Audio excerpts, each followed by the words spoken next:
mga idol, meron na naman tayong nakita dito mga idol. So ayan mga idol, may nakita na naman tayo ditong punso. Ayan mga idol, si Idolino. Maliit lang kasi to. Oo. So pinagpilian ko saan yung gamitin ko nito. Para hindi mabigat, hindi sakit sa kamay mga idol, ito lang gamitin ko. Kayang-kaya to dito. Tabi na lang natin itong bareta.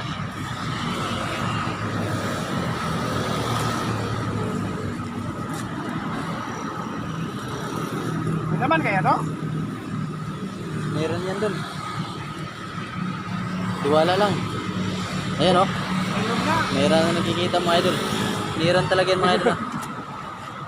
Ay, bossing o bossing. Ayan si Kuya. Meron tayong nano dito mga idol o. Isang ano natin. Nahuli kami boss ang diwindi. Ayan. Shout out sa kay Kuya. Ayan o. Si Kuya. Ito mga idol o.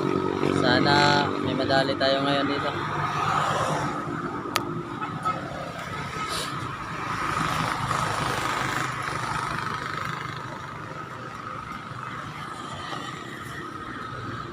Ayan. Ayan, pinatam na idol oh. Hilain mo na. Pakita mo yung tunay na lakas. Uy, uy. May mga langgam mga idol, nakapato. Ang swerte ng mga langgam pala. May sa ilalim, langgam sa itaas. You know? So ganito sila ka. Nagiging season na rin ng mga langgam mga idol, nagiging flying ants na. Ito yung mga idol, itong lumilipad pag tagulan, lalapit sa ilaw. Iba din yan, kasama din yan. Ito yung mga maliliit langgam siya. Ito kami ngayon mga idol, first time din namin nakita itong langgam na lumilipad. Oh, yan. Yan yung ano mga idol, flying ants. Flying ants. Hindi na flying termites. Maliit sa mga idol, langgam po yan. Pero pag malalaki, ano yan, anay.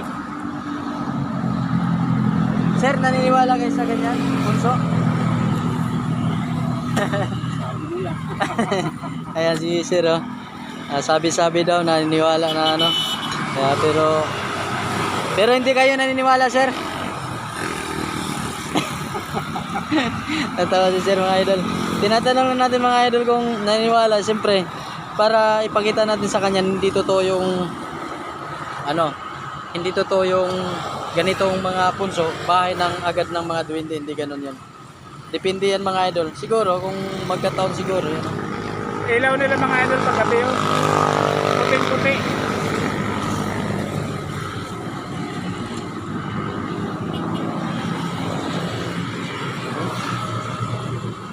Ano pa doon? Ha? Wala no? So, yun. Ha? Ayan mga idol, wala siyang pin dito.